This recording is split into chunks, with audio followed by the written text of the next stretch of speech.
ne sommes pas des idéalistes. C'est possible et on va te le démontrer. Et pour le démontrer, on a plein d'outils. Un, on a le front de gauche. Deux, on a un super bon candidat. Voilà, c'est un super bon candidat, qu'il fasse 8, 12 ou 15%. L'intérêt, c'est pas qu'il fasse 15% et que ses idées elles soient mises au placard le lendemain des présidentielles. L'important, c'est que même s'il fait 8, même s'il fait 6, même s'il fait 5, c'est que le SMIC a mis 700 €, si c'est un gouvernement de gauche derrière, eh bien, il soit appliqué. C'est que face au triple A, la réponse de la gauche, ce soit pas, vous en faites pas, messieurs, dames, nous allons récupérer le triple A grâce au programme du Parti Socialiste, mais c'est que le triple A, ce soit plus quelque chose qui gouverne les politiques, enfin, qui gouverne notre pays. Parce qu'aujourd'hui, c'est ça. Les mesures d'austérité, on nous a fait croire que la retraite à 60 ans, la perte de la retraite à 60 ans, c'était pour garder le triple A quand même, je vous rappelle. C'était pour faire plaisir aux agences de notation. Excusez-moi, la retraite à 60 ans, c'est pour permettre à nos aînés qui travaillent pendant 30, alors voilà, on a des désaccords, mais 37,5 annuités ou 40 annuités, de pouvoir avoir un repos. Et le droit au repos, je trouve que c'est une belle revendication, au-delà du droit à la retraite. Nous avons le droit au repos. Quand on travaille pendant 40 ans, on a le droit de se reposer. Et même si nous sommes encore jeunes à 60 ans, puisqu'aujourd'hui, quand on voit les personnes de 60 ans, elles sont plutôt jeunes, elles ont le droit de partir en voyage, elles ont donné à la France, au pays, à l'Europe, leur travail. Voilà, ça s'appelle la redistribution des richesses. Voilà, c'est simple, mais on l'a fait à d'autres moments. C'est-à-dire qu'en 1945, le CNR, voilà, il a proposé la retraite, il a proposé les congés payés, il a proposé plein d'autres choses sur plein de... Enfin, voilà. Et je crois que ça, c'est un truc fondamental. C'est-à-dire que, alors que le pays était en ruine, je vous rappelle que 1945, c'est la guerre, on a pu, aujourd'hui, je crois que les richesses, on les voit, hein, tous les jours. Donc c'est possible, oui, c'est possible. Et moi, c'est ce que j'ai envie de vous dire. C'est-à-dire que l'idée, c'est pas de savoir combien Mélenchon va faire. L'idée, c'est pas de savoir si on va gagner ou perdre. L'idée, c'est que ce soit les idées qui soient reprises et que si le gouvernement, il est de gauche et que si l'Assemblée nationale, elle est de gauche, eh bien, c'est que ce soit ça qui soit porté par les salariés. C'est-à-dire qu'on redonne confiance aux salariés de porter ça. Moi, j'entends la résignation. Je suis éducatrice, j'entends la résignation tous les jours. Mes collègues, pourtant éducateurs, donc nous, on a de l'espoir, hein, parce que je travaille avec des adolescents qui brûlent des voitures, etc. etc. Donc j'ai beaucoup d'espoir, parce que je me dis qu'ils ne sont pas que ça, voilà, et qu'on peut les faire changer. Là, je pense que, voilà. Donc j'ai beaucoup d'espoir, on n'est pas des gens qui sont résignés dans mon métier, et pourtant les gens sont résignés. Donc c'est qu'on se pose des questions. Moi aussi, je me pose des questions. Sauf que l'idée, c'est comment on arrive à... Enfin voilà, je pense que la question c'est, oui c'est possible. L'image qui est donnée à la population ne permet pas de redonner cet espoir-là. Moi je m'excuse, la division politique, la division syndicale, elle est vraie. On a vu comment se sont passés dans le combat. Moi par exemple, le coup de Xavier Mathieu, on demande à un militant ouvrier syndicaliste son ADN, mais on aurait fait ça il y a 20 ans, il y avait 10 000 personnes dans la rue, voilà. On rassemble 500 personnes, 600 personnes, on a des candidats présidentiels, ils ne sont pas ensemble. Quand on entend leur discours, le droit de parler de justice, il va dans le même sens, mais ils sont l'un derrière l'autre et ils ne sont pas ensemble. C'est bien ça le problème que vous dites. Et quand je voyais, en étant palais de justice, qu'au niveau syndical, il n'y avait même pas les autres, quelques militants dessus, il n'y avait pas les autres syndicats. Comment un militant syndical, quel qu'il soit, quand on demande l'ADN pour une lutte syndicale, dans ce qu'ils ont vécu à Continental, les syndicats, FO, CGT, CFDT, enfin, Sud, etc., ils ne sont pas là. Oui, moi je crois que là on va être à 3 mois des élections, donc je pense qu'il faut qu'on concentre nos efforts. Effectivement, moi je pense sur l'abstention. Parce que bon, moi j'habite dans un quartier populaire et il n'y a pas si longtemps que ça, je faisais signer une pétition. Il est vrai que les gens, ils sont résignés, ils ont pris des coups, ils sont enfermés. Et c'est cette politique qui a été menée par les gouvernements de droite et socialistes depuis des années qu'on fait que l'individualisme s'est renforcé. On en est arrivé à ce que les gens, ils sont tellement acculés dans leurs arrières aujourd'hui qu'ils sont renfermés sur eux-mêmes. Alors moi, j'ai discuté avec des mecs qui vont voter Le Pen. Alors ceux-là, alors on a beau leur expliquer que tout ça, mais là, ils sont bornés. Et moi, je pense que maintenant, à 3 mois des élections, il ne faut pas passer son temps à discuter avec ces gens-là. sauf sur certains peut-être qu'on peut arriver à ramener comme ça, mais c'est surtout sur les travailleurs et les abstentionnistes. Parce que je pense que là, il faut essayer effectivement, comme tu dis, de redonner un espoir, et cet espoir, on l'a avec le Front de gauche. Même si tout le monde n'y retrouve pas son compte, je pense que habituellement, on n'avait pas le choix, c'était le Parti socialiste, et bon voilà, après, on se retrouvait avec des élus communistes ou vraiment de gauche dans un gouvernement pour gérer la crise, et aujourd'hui, on se trouve sur une autre voie. Parce que les gens, ils se disent aussi, mais nous, à Amiens, on a une municipalité de gauche. Et regardez qu'est-ce qu'ils font sur Étouvie. Regardez qu'est-ce qu'ils font. Bon, c'est difficile de répondre.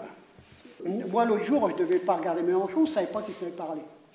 Comme quoi, et justement, j'ai tombé dessus, mais à la fin, j'ai été ravi parce que j'ai dit, voilà, là, au moins, on parle politique.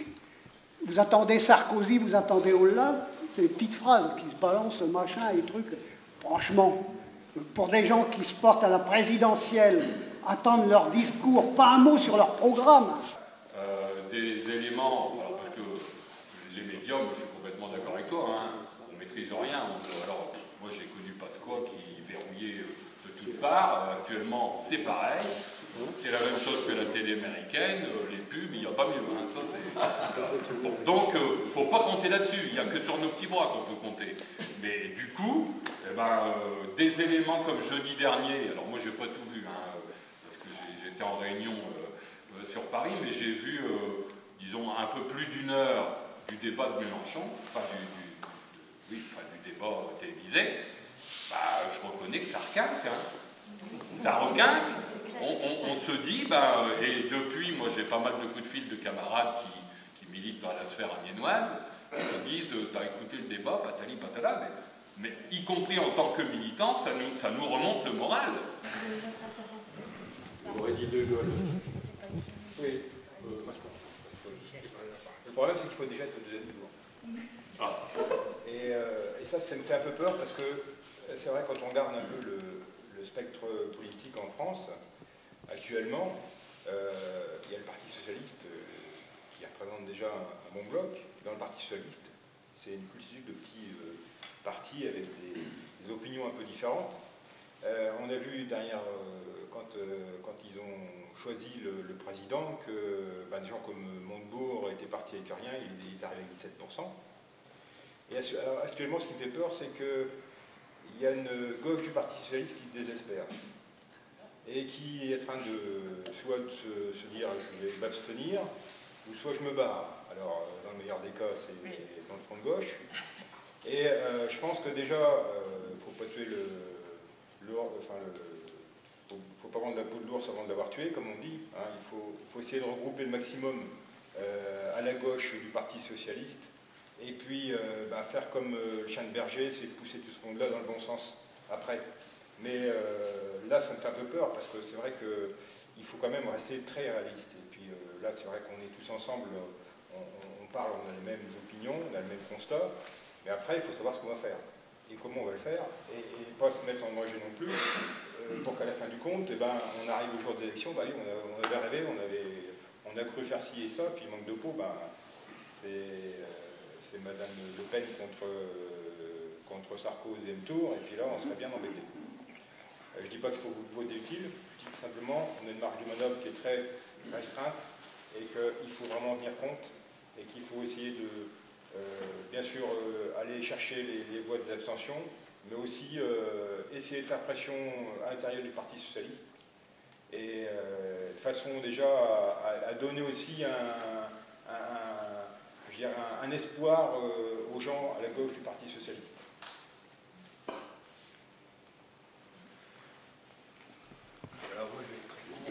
Moi, je pense qu'on a quand même une chance magnifique parce que je considère à l'heure actuelle, si on pose la simple question dans quelle société on veut vivre, la seule réponse sympathique, c'est la nôtre.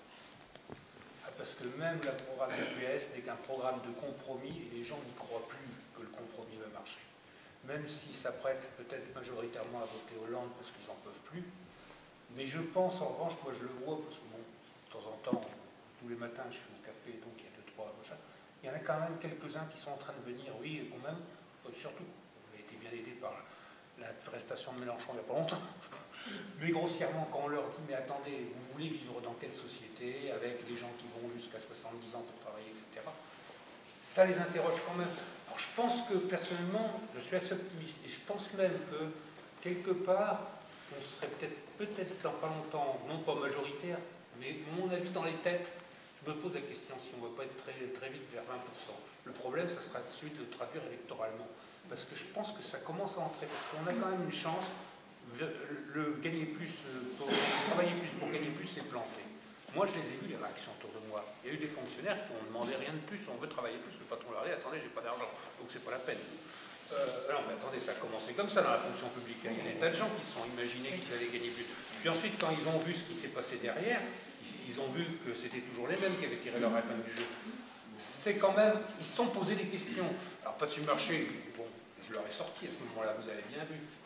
J'ai dit, il est peut-être temps de réfléchir. Bon, c'est le moment aussi de placer ce genre de choses. Et ensuite, quand il y a Mélenchon et le programme du parti de gauche derrière, il y a quand même quelque chose. Donc moi, je ne suis pas pessimiste, je pense que il y a quelque chose, et je suis, parce que par-dessus le marché, il faut être bien clair, si par hasard Hollande est au second tour, ça ne sera pas par un vote d'adhésion. Ce sera parce que les gens voteront Hollande parce qu'il s'agit que l'autre dégage. C'est pas du tout la même chose. En revanche, je pense que s'il y a 12% de Mélenchon, oui, ça sera un vote d'adhésion. Ce sera la différence. Nicolas, pour une dernière intervention, ou quelqu'un d'autre? Parce qu'il est 20h en fait. Je voulais juste passer au petit deuxième point d'organisation, des idées, d'action, de choses comme ça, pour qu'on ne finisse pas trop tard. C'est aussi ça, faire de la politique autrement.